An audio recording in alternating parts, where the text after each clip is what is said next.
I want to talk about DCI. When you go to their website, they have no information on it except contact us. Yeah. Yeah. Right. They don't tell their clients. They basically don't tell anything about their company. Sure. And in your book, you call them the black ops of the RNC or something like that.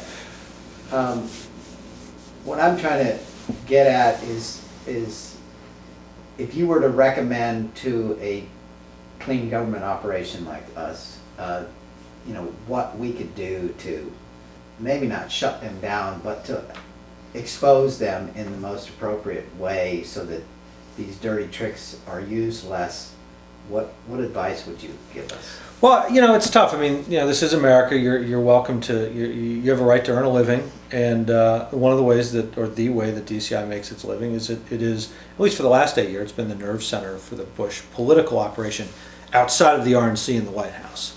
It's where Progress for America was hatched. All of the, most of the, certainly the telecommunications budgets would go through there on the campaign, and probably at the RNC as well. I haven't looked at the FEC reports, so I can't tell you specifically. I think that may wind up being taken care of for you, and I say that because my sense is watching Mitt Romney, who, and again, this is just my political opinion, is politically he's an inauthentic guy. He just is.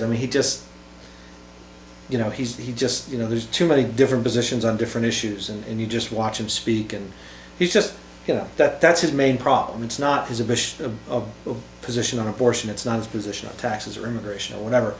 It's just the way he presents, and then just kind of some of this flip-flopping over the years, or over the months, maybe even. But so what does that mean? Well, most of the most of the people who were involved with the Bush campaign are more or less involved with the Romney campaign. Tony Feather, I think, is one of the chairmen or co-chairman of the Romney campaign, and he's a partner, or was, at FLS DCI. I don't know if that operation still exists. You'd have to look into that for me. I don't know, and I don't care. But my point being is, if McCain becomes the nominee, then some of that, what you're alluding to, gets washed away because they're not in the McCain camp. A lot of that, and that's what I was getting to, king is law, law is king. If a Romney got, or say if Bush comes back or whatever, those players that are not public officials, not within the government, but they're political in nature, they're still around as lobbyists, as political consultants. And so a lot of the work that gets done gets cycled through there. And an example I give you is Progress for America. But if McCain's the nominee, he doesn't have an operation like that necessarily. In fact, he kind of threw Terry Feather out, Terry Nelson, out, although Mr. Nelson would say that he quit. So somewhere in there is the truth. I don't know what happened because I wasn't involved. And he had been the RNC's political director under the Bush administration and during the re-election of 2008. So, and he even kind of set aside his own longtime consultant, Mr. Weaver. And so he doesn't have the infrastructure that the President Bush's 43 had, which is also the leftover of his father. And so the answer to your question is the electorate may do that for you. Virtually, not put them out of business, but certainly reduce their book of business to the point where they're not what they used to be, so therefore they're not the threat that you perceive them to be.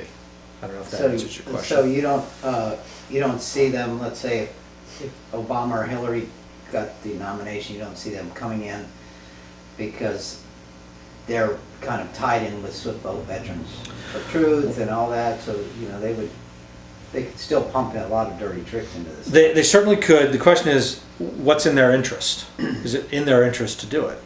Is it if you are not part of the nominee's decision-making circle, like so for instance, if you don't have a representative or an agent within that circle that gives you the opportunity to potentially funnel business, or more importantly, let's call it what it is, money to your company, so you can do phone calls and television ads and direct mail and all this stuff where you do make money.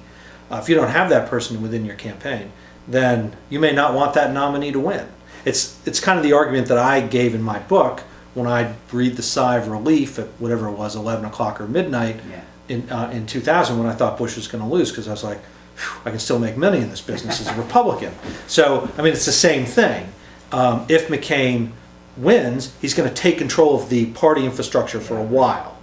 But does McCain, if McCain, say, loses the general election, then it's all in flux again. Then there's a battle internally for who takes control of the party.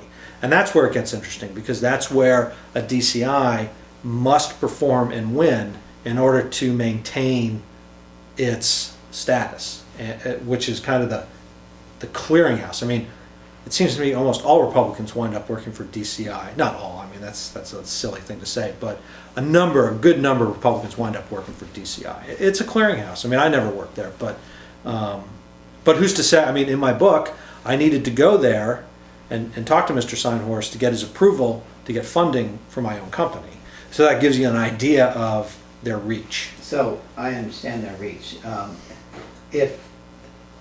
Let's take the other possibility that Romney all of a sudden surges. I mean, he just won Wyoming. Yeah. Big deal. So then what would you recommend to us? Well, I think that, first of all, I mean, I don't know what your intent is. Put them out. Is your intent to put them out of business? I don't know. Well, I think in an election cycle, if you expose someone as shady, or you urge candidates to pledge that they won't use a certain company because they've been engaged in certain tactics, right, then it's easier to do during an election cycle than not. Right. And so that's kind of what we do. We're an activist, progressive activist organization that uses a lot of grassroots things to get our agenda, and one of our agendas is to have a clean election. So if we can expose them, DCI, for engaging in these dirty tricks and put pressure on the candidates not to use them, I think that's an appropriate thing that we can do. I mean, I think that, you're never going to be able to get a candidate to use or not to use a consultant for, whatever your reasoning may be. That's the candidate's choice. Right. And again, I mean, you don't want to be caught chasing shadows down alleys. I mean, is DCI getting, I mean, think of it this way. It's almost Darwinism. So you get DCI and you put them out of business. Somebody else pops up. I mean, it's like whack-a-mole. I mean, what are you going to do? So I think that the better path would be to do what you're doing. I mean, for instance, I think the New York Times Magazine article this past Sunday is evidence of that's the track for an organization such as yourself, which is the kind of the academic proof, the clear evidence of here's a process that doesn't work. I mean, I personally have never understood the rush to e-voting or electronic voting. Okay, so you had the hanging Chad problem, clearly. But I mean, I would look for solutions within kind of the proven systems before, and already you're seeing, right, from that article, people are distant, or the proliferation of those voting processes is kind of coming, or slowing down anyway. Right.